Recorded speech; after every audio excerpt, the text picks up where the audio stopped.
This is your spoiler alert warning for season 2 of Arcane. You have been warned. Okay, so this is a little bit of a random video. I wasn't expecting of making this, but I just got done watching the finale of Arcane season 2, and I just wanted to give my quick thoughts because I think on a philosophical discussion, there's a fair bit to talk about. I can tell the people who made this show definitely are very educated and they know what they're talking about. They understand these philosophical themes such as power, the meaning of life, how to deal with the problem of human existence, which is pain and suffering, what to do about war, how does one deal with resentment and with deep regret and a longing for things to have been different, but it's too late to go back, and toxic shame. What a great show. But overall, the first big thing I would want to talk about before I forget is the main villain. So I already gave the spoiler alert warning, so all of you that are here know exactly who I'm talking about. I'm talking about Victor. As soon as I got to the final episode, it all clicked in my mind relating to some ideas that I've learned from other people and have come to understand by myself, which is the theme of the idea of Luciferian intellect. And what that term exactly means is in, I think, Paradise Lost by this one author with the last name of Milton. I think in that book it talks about that, or I don't know where I got this from. I forgot. Excuse me.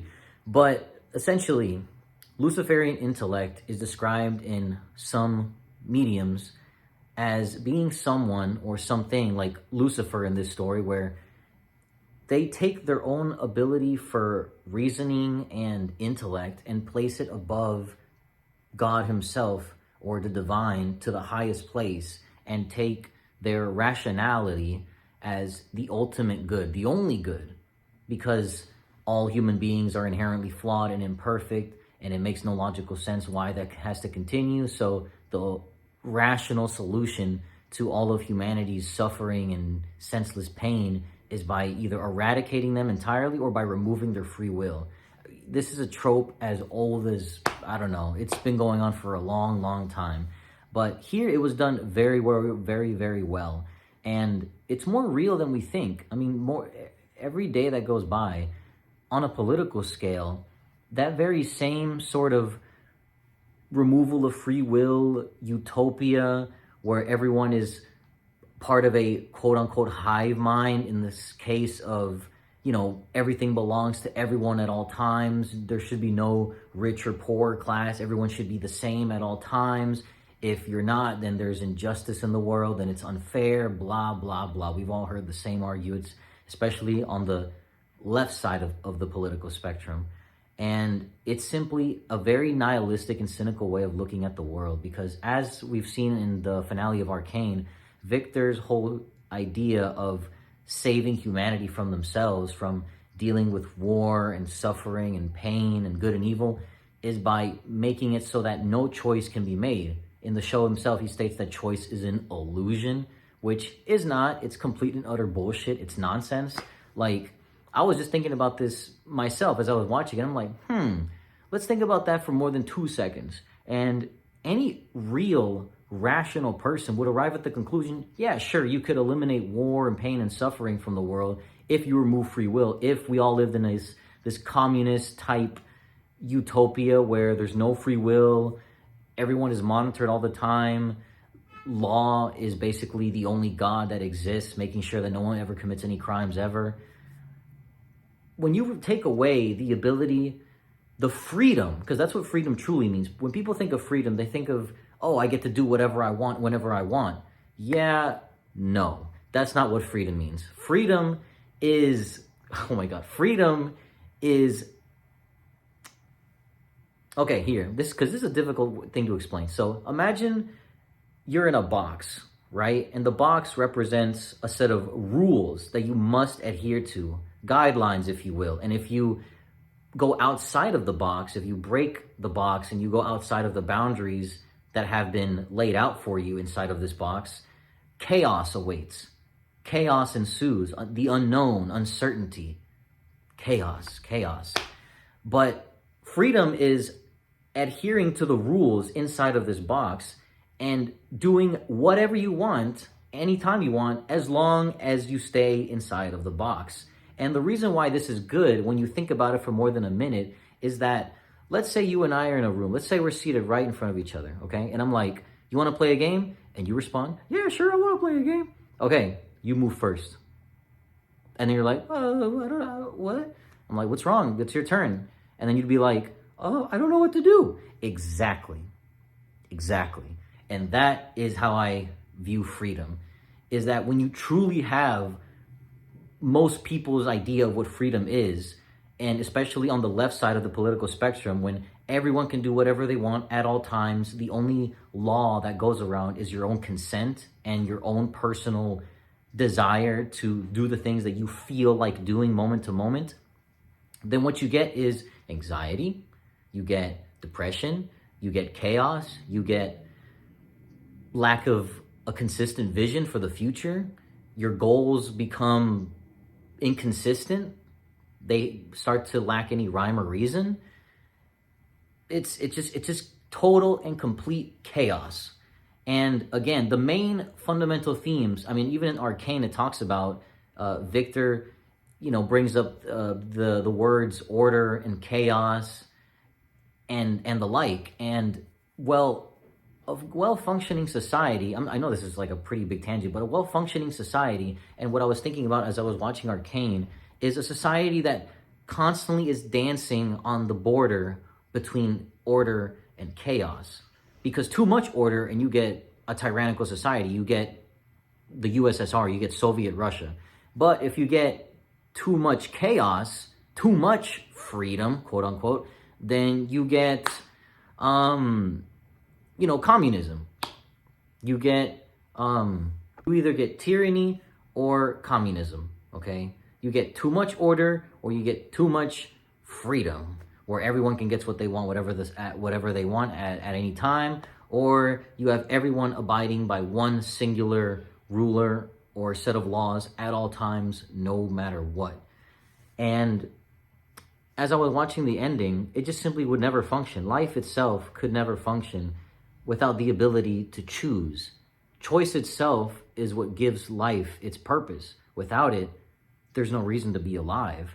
And that's what many real-world nihilists would have you believe, is that they constantly talk about how humanity is inherently flawed and, oh, it would be so bad to bring a kid into the world because, oh my God, woe is me. We're such pathetic pieces of shit. And why would we ever want to live in a world as horrible as ours? It's so anti-human, it's pathetic. And it's completely ignorant and devoid of any wisdom at all. Any wise human being, especially the elderly, would recognize that yes, life is inherently pain and suffering, but only because beauty and love exists as well. You can't have one without the other. Again, going back to the whole symbolism of the yin and yang, they're inextricably linked, two sides of the same coin. Remove one and you can't have the other. And that's, again, to inject a bit of political discourse into this video. The people on the left side of the political spectrum, especially the far, far left, they believe that if you can somehow deprive everyone of their natural free will to use their own individual talents and abilities and skills and individuality to change the outcome of their destinies in society, then what you get is communism. You get a place where no matter how good you are or bad you are, you're rewarded all the same, which seems nice on paper, but if you really stop to think about it, society ceases to make progress.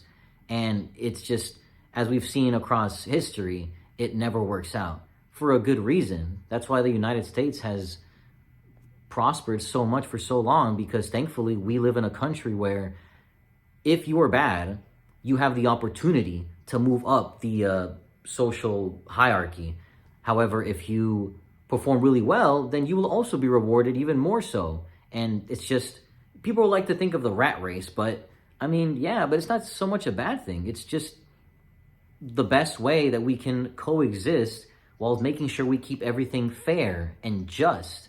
Now, obviously, if you're a bitter, cynical, nihilistic loser, you're obviously going to not succeed in life. You're obviously going to perform very badly and adopt this self-perceived belief that you are at the bottom of the social hierarchy, because it's true. You literally are low, bottom tier, human in society. And that hurts to come to terms with. But once you understand that life is all about opportunity and not giving up and losing faith in not only yourself but in humanity, it's appalling. And again, going back to Arcane, because I know I've dived a little bit away from it. In Arcane, oh my God, I love the philosophical theme so much, but there is beauty in imperfections. As Jace states in the show, there are beauty and imperfection because precisely life would not exist without its imperfection. And again, it goes back to the whole, there's an implicit moral order in the universe.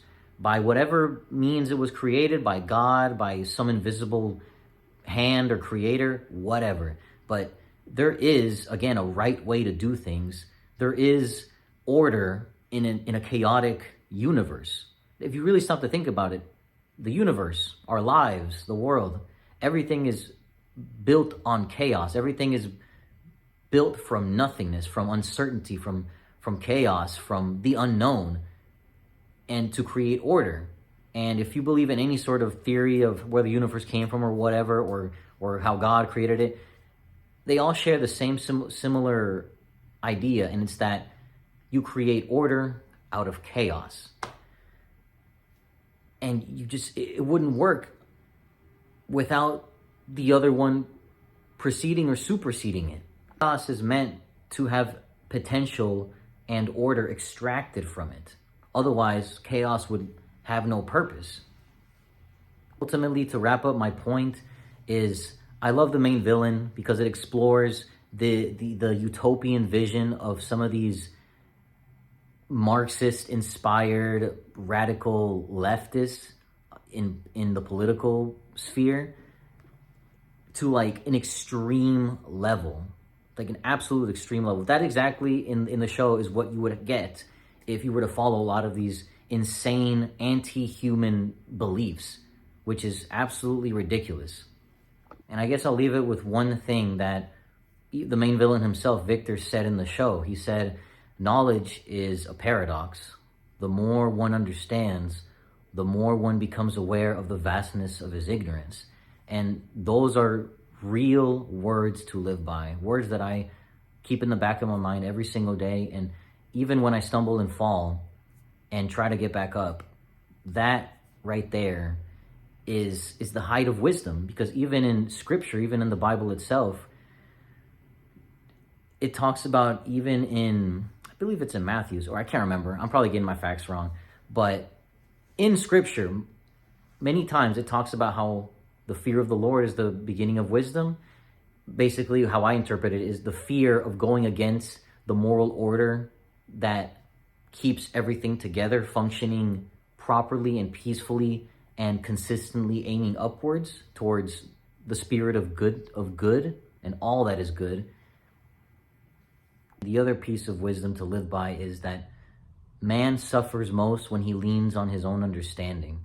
And seeing as how we're inherently flawed creatures, limited by our moment-to-moment knowledge of the world, we must have a set of high, unnegotiable principles and guidelines that no matter what state we are in, no matter what point in our lives we are in, no matter how low we may fall sometimes throughout our lives, we know that one singular truth remains unchanged and will always serve as the ultimate guideline for our lives. And for me, I found it through connecting with my faith in the Lord.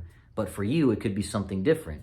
And whatever it may be, just know that I'm understanding now, in order to live a fulfilling life, truly fulfilling, full of, obstacles and trials, but also overcoming those trials and obstacles and seeing the beauty in hard work and in going against all the odds, just basically living your real life movie as your own main character, having one or two set of principles that are just unwavering no matter what, that are completely unnegotiable and unchangeable, no matter what's happening to you at any given moment, I believe is the key to all of our happiness. Even though I'm still a very young and ignorant and immature 24-year-old, I do acknowledge that no matter what happens to me going forward, in my case, I'll have the Lord always right behind me or looking down at me from above, serving as that ideal that I am constantly wrestling with and constantly trying to get close to. So I know that, well, even when I mess up insanely bad, I know that there's still more to me, because there's always more to us. And that is ultimately what I believe in. And that it's only possible with free will, with the freedom to explore all of the opportunities that a well-functioning society can offer you. That cannot happen in a utopia where everyone is the same and everyone is sharing everything at all times, and you have to follow these set of laws established not by some divine being who transcends all of us, but some other human person like a president or a king or whatever it may be. I mean, we've seen how that plays out across time. But anyways, it's already 60 minutes. I just wanted to, again, explore a little bit of these ideas that are going on in my head. So if you stuck around this long, I greatly appreciate you. And we'll see what other type of videos I make going forward. But hey, expect more videos going off of talking about helping young men, helping how to deal with the loneliness epidemic that we're currently going through. I don't know. I got a whole lot of ideas, but again, I appreciate whoever's watching this until the very end very much. It means a lot. If you have any thoughts, please leave them down in the comments, and I'll respond. I'm constantly checking it to see who wants to leave their thoughts. But other than that, thanks for watching, and I'll see you in the next one. Peace.